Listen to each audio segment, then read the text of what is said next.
This morning is the ongoing election results coming in from the UK after that general election. The exit polls projected the Conservatives would be the largest party, just short of a majority. However, BBC projection is now predicting that the Tory party will take some 325 seats. That would allow them to govern alone. If we look at the seats which are just coming in now, you can see the Conservatives are on 277.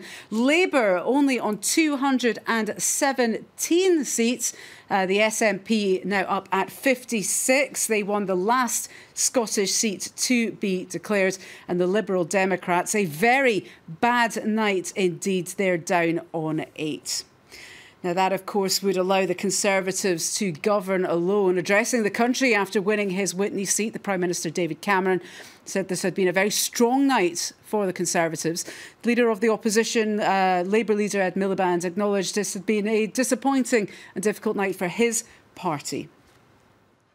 This is clearly a very strong night for the Conservative Party.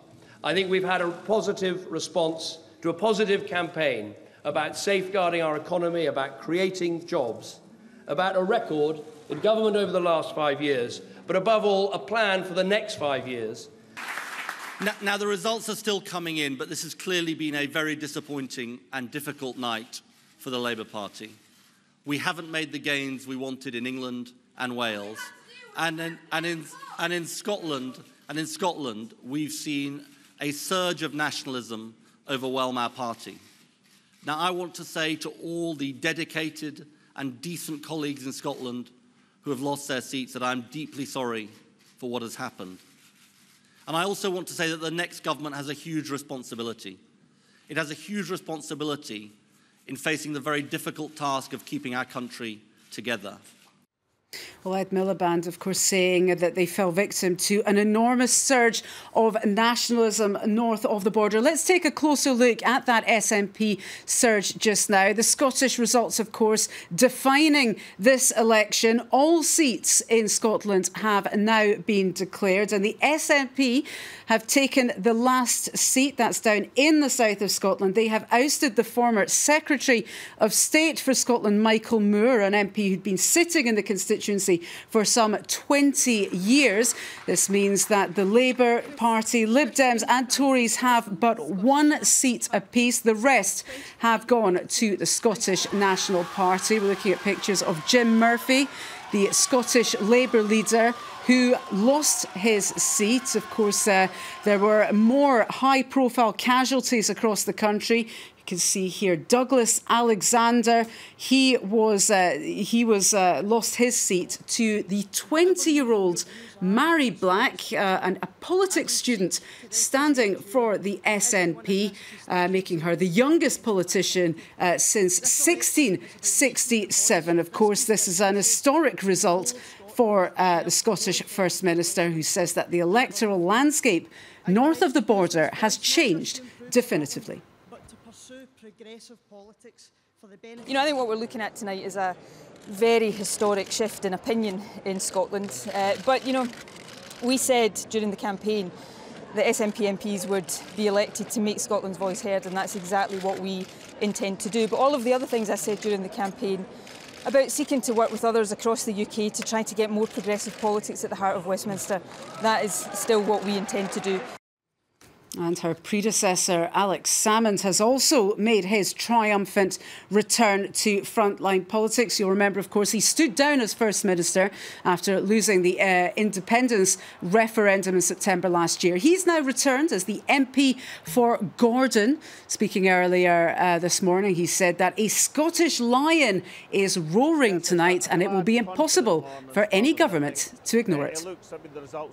And if, as seems likely, the SNP in unprecedented numbers unleash an electoral tsunami in Scotland, then I think it's extraordinarily difficult not only for David Cameron to claim legitimacy for his government over Scotland, but also to ignore that message from the Scottish people would be impossible for any Westminster party, regardless of the political arithmetic at Westminster.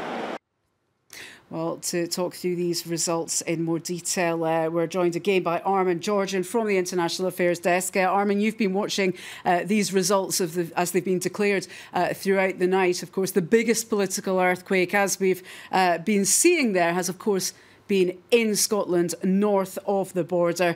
First Minister describing it as an historic shift. What are your thoughts? It's hard to see this as anything other than historic. I mean, it's now 56 seats that have gone to the SNP out of the total of 59. So all the Scottish seats have now been declared. And as you said, that leaves only 3 seats for the other parties, 1 to Labour, 1 for the Conservatives and 1 for the Liberal Democrats. So the SNP really creating this landslide that's destroyed all the other parties in its wake, except, particularly the Labour Party. And as one of those senior Labour Party figures was saying when he lost his seat, this is going to take years to rebuild trust. So really we're looking at a major shift in the whole landscape of the UK. This is a huge question for Labour now, is that what is its base going to be from now on? It can clearly no longer rely on Scotland to be that base, which it has done for decades. And as one of our guests was explaining from Brussels, who was a campaigner for Scottish independence, this is basically a continuation of the referendum on independence, in the sense that at the beginning of that campaign you had a big gap between the yes and the no, but it actually narrowed during the campaign. And although the final result of that referendum was a no to independence, clearly because that gap has narrowed, the issues have continued to be very much alive in the public domain and will continue to be so. But to come back to Labour, what does this mean for Labour? As I said, they can't rely on Scotland anymore. They haven't done very well in other key areas that they were targeting, such as the Midlands. They've done well in London, but it really does pose a huge question as to where their base is going to come from in future elections. Yes, of course, it's not just the Labour Party who've been damaged. Lots of high-profile scalps up in Scotland that have been taken. We've just heard now from the Chancellor, George Osborne, who's just been returned. He says one of the biggest tasks we face is now bringing the United Kingdom together. When you look at the numbers coming out of Scotland, I mean, how likely is it that this Conservative government will succeed? Well, you know, it's probably a bit of give and take on both sides. There's, on the one hand, the SNP has to obviously stand up to its own policy platform, but there's going to have to be some kind of compromise with the Westminster consensus that the SNP criticises all the time. So that's not going to be a comfortable position for SNP MPs in certain situations. What legislation do they vote down? And do they risk perhaps bringing down a government at some point? There's going to be definitely some kind of compromise needed, and no doubt a fine line to tread there for the SNP in Westminster. Okay, developments will, of course, keep following. Thanks very much for that, Armin. Let's try and continue these discussions by seeing how this election result, in Scotland in particular, is going to be playing out on the rest of the stage. Of course, it raises questions about the UK's continued participation in Europe. Of course, Nicola Sturgeon, this puts her on something of a collision course. She wants to remain in the EU. The British Prime Minister says he wants to take them out. To discuss this a bit more, let's cross to Maeve McMahon, who's in Brussels. Maeve, it's a dramatic election in the UK. How is it being viewed from Europe? Very carefully, Hannah, minute by minute. Now, one group in the European Parliament that's celebrating this morning is the Conservatives, the European Conservatives and Reformists. They're the third biggest party in the European Parliament. They've 71 MEPs, and they're affiliated, of course, to the Tories, and they believe that this will give David Cameron a brand new mandate to call for reforms within the European Union. But for the second largest group, the Socialists, this is a massive defeat. For the far left group who want a fairer Europe, this is a massive blow. For the Liberals, who are linked, of course, to the Lib Dems. This is a massive blow as well. They already had a humiliating defeat in the European Union parliamentary elections last year. And for the Greens as well, it's a massive blow. I spoke to one Green, Ed David. He spent his whole night glued to his TV screens.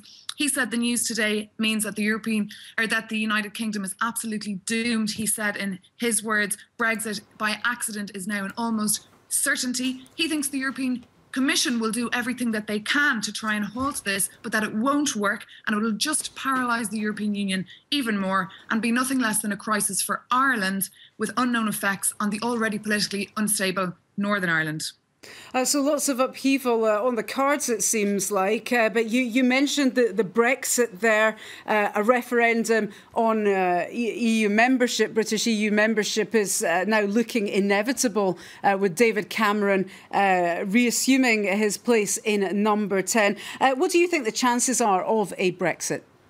Well, it's too early really to speculate on the chances of a Brexit, but what will be inevitable perhaps is an in-out referendum, something that David Cameron has, of course, promised. But latest polls coming from the United Kingdom say that the majority, or that there's a 5-year high in people who actually want to stay in the European Union. But what could happen now is a 2-year debate on the technical and legal implications of a possible Brexit. OK, Maeve McMahon reporting from Brussels this morning. Thanks very much for joining us. Let's have a quick look now at how the press is reacting to those early results in the UK election.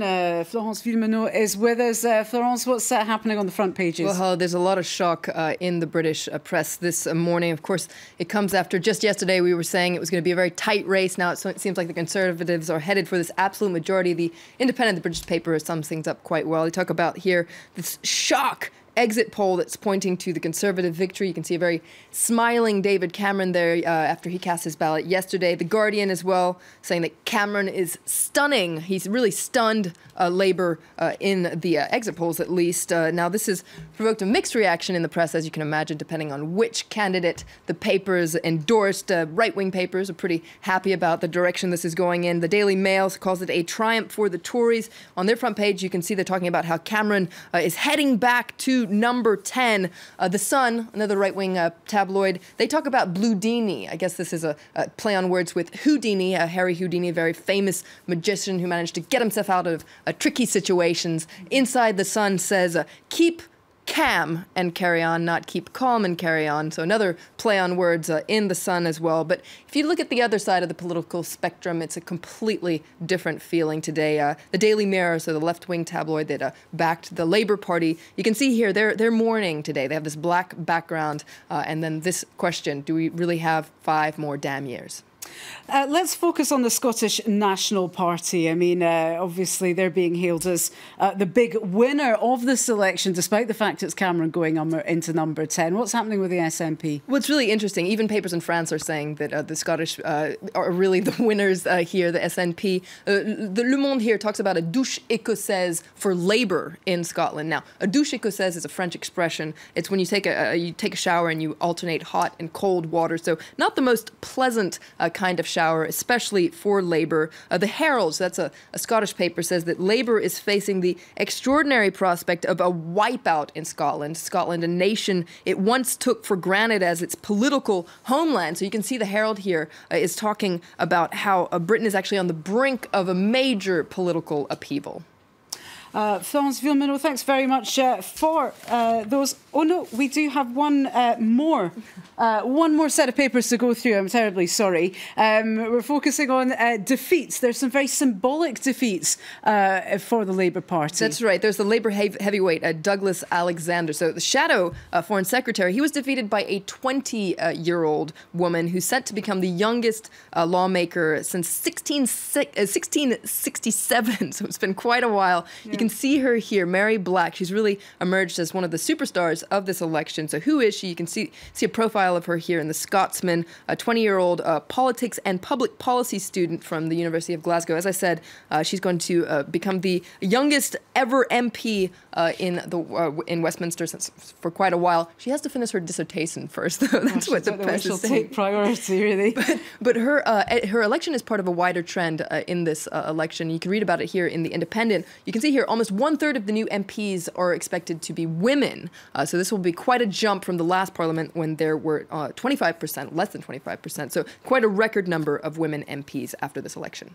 OK, thanks very much, Florence Villomino. This time we really will leave you. It's 8 coming up.